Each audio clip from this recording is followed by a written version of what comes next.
Bem-vindos ao The Debate. Imagine, por um momento, um corpo humano onde o cérebro decide que, apenas as mãos têm permissão para interagir com o mundo físico. Uhum. O resto dos órgãos, eles servem apenas para bombear sangue, digerir comida e, manter as mãos se movendo. Na teoria, olhando de uma sala de diretoria, pode até parecer um modelo focado e hipereficiente. Mas, na prática, isso é uma imagem aterrorizante.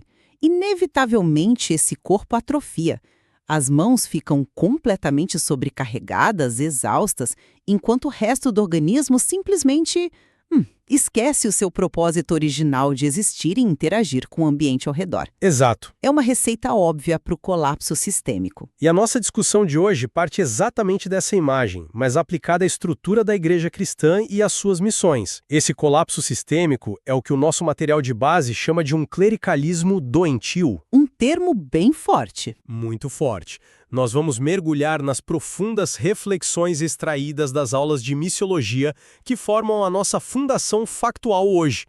Um conteúdo protegido por copyright 2001-2026, professor José Márcio Lacerda, todos os direitos reservados. E a questão central que o professor levanta é super provocativa.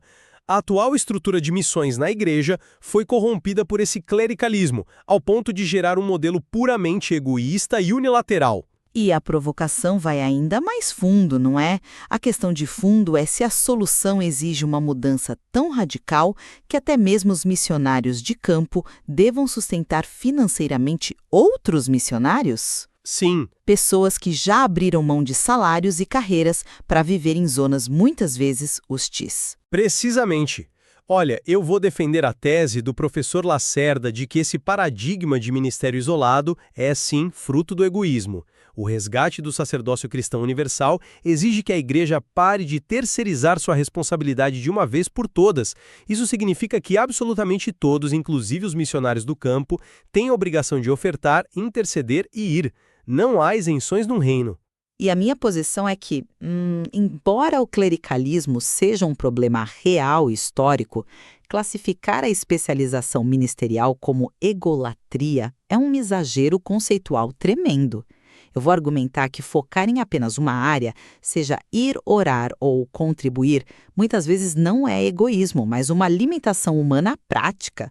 Além disso, impor o sustento financeiro de terceiros aos missionários de campo me parece um fardo irrealista e uma compreensão, um pouco engessada do que realmente significa ofertar até aqui. Ele argumenta que a igreja moderna mutilou o conceito de Efésios 3, versículo 10. Certo. A ideia original era que a sabedoria de Deus fosse revelada através de toda a igreja.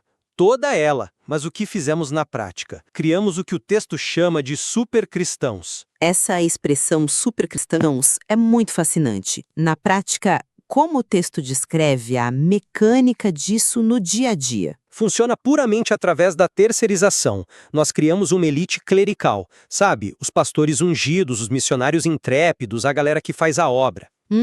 Do outro lado do abismo, temos a massa de leigos que, na melhor das hipóteses, apenas assina um cheque e vai para casa. Lacerda defende que isso não é só um modelo administrativo ruim, mas é uma patologia espiritual severa. Nós isolamos a prática cristã. Olha, o diagnóstico de que há um abismo entre o clero e os leigos é algo que eu concordo totalmente.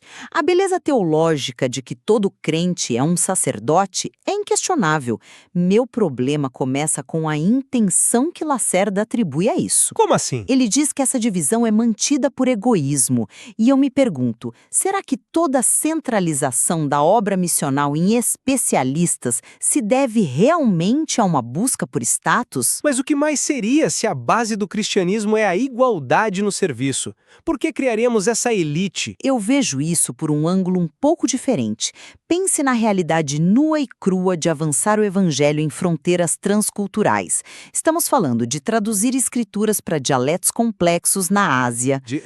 Mas a intenção... De navegar em zonas de perseguição geopolítica no Oriente Médio, de lidar com sincretismo religioso profundo. Deixa eu só concluir esse raciocínio.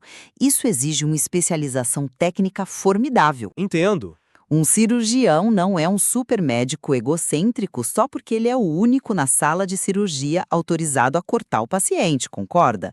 Ele está lá porque a função exige um nível absurdo de preparo. Não estaríamos confundindo a necessidade orgânica de especialização de uma organização global com uma má intenção do clero? Mas aí é que está o perigo da analogia profissional. Eu acho que Lacerda ataca exatamente esse ponto. Quando usamos a complexidade técnica para justificar que o leigo comum fique lá, sentado assistindo, nós transformamos a igreja em uma prestadora de serviços e não em um corpo vivo. Deixe-me trazer um exemplo do material que expõe a raiz desse poder. Pode falar. O autor faz uma observação cirúrgica sobre a polêmica do ministério feminino. Ah, sim. Essa é uma lente sociológica bem provocativa no material. Exato. Ele sugere que a resistência histórica de muitas lideranças a permitir mulheres no ministério não vem apenas de um zelo exegético profundo pelos textos bíblicos. Há um mecanismo de proteção de status operando aí. Proteção de mercado, quase? Perfeito. Pense bem. Se o privilégio do ministério, essa aura de especialização que você mencionou, é dividido com mais pessoas, incluindo as mulheres, o status exclusivo dos homens que ocupam essa posição diminui. A categoria VIP perde o valor de mercado. Isso mostra como o clericalismo opera na prática como uma estrutura de retenção de poder, não apenas de eficiência. Eu concedo que o poder corrompe e que as instituições eclesiásticas frequentemente protegem a si mesmas. A história prova isso sem parar. Mas eu ainda acho que rotular a estrutura inteira como ególatra é nivelar por baixo. Você acha? Com certeza. Quando você trata o clericalismo puramente como um jogo de poder, você ignora a esmagadora maioria de pastores e líderes que não estão protegendo status algum. Eles estão apenas tentando gerenciar uma congregação complexa com os poucos recursos que têm. Mas o ponto de Lacerda não é julgar o coração do pastor de uma pequena congregação de bairro. É mostrar o efeito devastador que esse sistema, focado numa figura central, tem sobre as pessoas no banco. Isso nos leva à consequência direta desse modelo, que ele chama de paradigma unilateral de ministério. Se o especialista detém um monopólio da ação, como o membro comum reage? Ele cruza os braços, naturalmente. Pior do que isso, ele cria um sistema de barganha psicológica. O material faz uma constatação muito incômoda. O autor argumenta que as pessoas limitam sua postura a um único foco, não por limitação de tempo, mas para aliviar a consciência. Elas oram seus 15 minutos diários por missões só para, nas palavras dele, ficarem livres. A famosa mentalidade de bater o ponto. Exatamente. Bater o ponto espiritual. E a crítica financeira dele é ainda mais dura. Ele diz que as pessoas entregam a oferta missionária logo na primeira semana do mês para poderem torrar a grana sem crises de consciência nos outros 29 dias. Nossa, isso é forte. Veja o mecanismo operando aqui. É como pagar uma taxa de indulgência moderna. Você dá 10% do seu dinheiro para o Conselho de Missões para não precisar se envolver emocionalmente e fisicamente com o avanço do reino. Você paga para terceirizar a cruz, literalmente. Isso não é uma prova clara de egolatria? Espera aí, me desculpe, mas eu não compro totalmente essa ideia. Deixa eu me dizer o porquê. E vamos colocar os pés no chão da realidade. Se eu sou um ouvinte que trabalha numa fábrica, bate ponto às 6 da manhã, pega 2 horas de ônibus lotado e sustenta 3 filhos, e aí eu ouço que entregar a minha oferta no início do mês é um ato para torrar a grana sem culpa, eu me sentiria profundamente injustiçada. Injustiçado por quê? O texto está atacando a motivação interna, não o ato de doar em si. Porque essa é uma leitura extremamente cínica da motivação humana. Historicamente, entregar o dízimo ou a oferta logo no início do mês é ensinado como o princípio das primícias. É dar a Deus o primeiro e o melhor antes que os boletos e os imprevistos consumam o orçamento inteiro. Sim, eu entendo o seu ponto. O trabalhador que faz isso está operando fielmente dentro de sua capacidade, sabe? Para muitos cristãos, isso é um ato de mordomia, de disciplina e de delegação responsável. Mas delegação responsável pode facilmente virar apatia, não acha? A ideia secreta de que, eu já dei o meu dinheiro, então a minha responsabilidade com Deus terminou por este mês. Pode virar apatia sim, mas não podemos assumir que a delegação é sempre covardia ou indulgência. O membro comum confia na igreja para canalizar recursos para o Sudeste Asiático porque ele, fisicamente, não pode estar lá. Chamar isso de paradigma unilateral e taxá-lo de ególatra é transformar o jugo de Cristo, que deveria ser suave, em um fardo burocrático e emocional insustentável. Você exige que o leigo sinta o peso integral de todas as frentes o tempo todo. Eu entendo a defesa do trabalhador comum e concordo que o princípio das primícias é sagrado. Mas o mecanismo que Lacerda quer quebrar é justamente o da compartimentalização mental. O paradigma unilateral é perigoso porque isola a prática cristã. E olha, se você acha que a crítica dele à congregação é severa, a gente precisa avançar para a parte mais controversa do material, porque o remédio dele não poupa ninguém, nem mesmo a elite. Você está falando da aplicação dessa mesma regra aos missionários no campo? A ideia do missionário adote um missionário? Isso.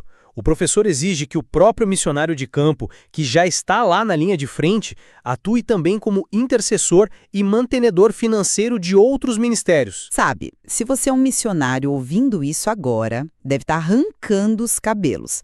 Como assim eu vou sustentar alguém se eu mal consigo comprar mantimentos para minha família no campo? Na teoria, isso soa lindo. Mas quando colocamos o pé no chão de terra do campo missionário, a conta simplesmente não fecha. Mas vamos olhar para o porquê o texto exige isso antes de falarmos da logística financeira. A evidência bíblica que o Lacerda levanta é super robusta. O princípio geral é que o adorador nunca se apresenta de mãos vazias. Jesus estava no epicentro do ministério de campo, suportando um peso inimaginável. E mesmo assim, Lucas 8 relata que ele recebia ofertas. A igreja de Antioquia, em Atos 13, enviava o seu melhor. O argumento central é: o missionário não deixa de ser igreja só porque atravessou um oceano ou foi para uma zona de risco. Se a Bíblia diz que todo o povo de Deus é desafiado a ser um ofertante, de onde tiramos a ideia de que o missionário tem imunidade diplomática sobre isso? A minha restrição, veja bem, não é teológica. Ela é estritamente prática. Pense na mecânica dessa exigência. O material sugere que o missionário assuma um compromisso com quantias mensais a pessoas ou organizações específicas. Vamos simular isso de verdade. Imagine uma família missionária no norte da África, sustentada por uma igreja de envio no Brasil. Ok. Peguem parte do dinheiro que a congregação suou para enviar e transfiram para outro missionário? Isso não quebra a confiança do doador original. A igreja enviou o recurso para impactar o norte da África, não para ser redirecionado como num esquema de pirâmide ministerial. Olha, o problema dessa objeção é que ela trata missões como um balanço contábil corporativo e não como uma economia espiritual. Você está presumindo que o dinheiro tem um propósito estritamente utilitário, de lá para cá. E não tem. Também, mas no reino de Deus, o ato de dar tem um propósito formador do caráter. O que Lacerda quer destruir é a frase que muitos missionários dizem, do tipo, eles não aceitam a ideia de que podem ser mantenedores, afinal, eles já fazem demais estando no campo. E eles não fazem. Abrir mão de uma carreira confortável para arriscar a vida não é fazer o suficiente. A questão não é fazer o suficiente. A questão é a semente sutil da presunção de que a entrega física isenta a entrega material. Quando um missionário pega $10 e oferta na vida de outro obreiro, sabe o que acontece na psicologia dele? O que acontece? Ele quebra o orgulho sutil de se ver apenas como aquele que recebe. Ele se recusa a ser apenas o recebedor de caridade e assume seu lugar como um participante ativo e completo do corpo. Como o texto lembra, mais bem-aventurado é dar do que receber. Por que privar o missionário da bênção psicológica e espiritual de ser um doador só porque o dinheiro dele originou-se de doações? O dinheiro que a viúva pobre ofertou no templo, veja bem, provavelmente também veio de ajuda de terceiros. É um argumento fascinante sobre a psicologia da generosidade, eu admito, mas eu ainda acho que há uma miopia conceitual aí. Quando o texto insiste em quantias mensais, eu pergunto, nós não estamos reduzindo o vasto conceito bíblico de oferta apenas a transações financeiras? Não necessariamente. O apóstolo Paulo, em Romanos 12, nos roga que apresentemos nossos corpos como sacrifício vivo, santo e agradável a Deus. Pense num missionário enfrentando a malária, um missionário que enterrou a possibilidade de uma aposentadoria secular para viver entre os não alcançados. A vida integral dele não é já a manifestação suprema de oferta? É uma oferta tremenda, ninguém nega isso. Então por que dizer que ele ainda precisa emitir um cheque ou, sabe, fazer um Pix mensal para provar que não está preso no paradigma unilateral? Isso me soa como uma imposição legalista que contradiz a própria premissa do ministério integral. Se a pessoa já deu o seu tudo, literal, seu sangue, o seu tempo, a sua juventude, por que o tudo precisa ser obrigatoriamente monetizado para ter validade aos olhos do Lacerda? Porque o dinheiro é visceral. O dinheiro representa o nosso suor, a nossa segurança futura, a nossa ansiedade. De uma maneira muito estranha, entregar o dinheiro, às vezes, mexe conosco de uma forma que o sacrifício físico não mexe. A armadilha do clericalismo que discutimos no início é justamente a criação de exceções. O pastor diz: eu já prego, não preciso evangelizar na rua. O missionário diz: eu já sofro no campo, não preciso dar o meu dinheiro. Lacerda está gritando que não há categorias VIPs na igreja.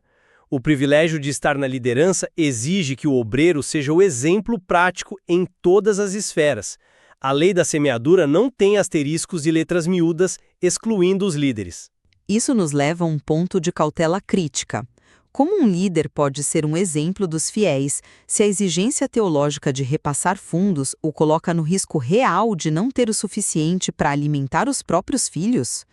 A linha entre a fé radical e a imprudência financeira, especialmente quando envolve dependentes, é extremamente fina. E veja, eu aplaudo a intenção de Lacerda.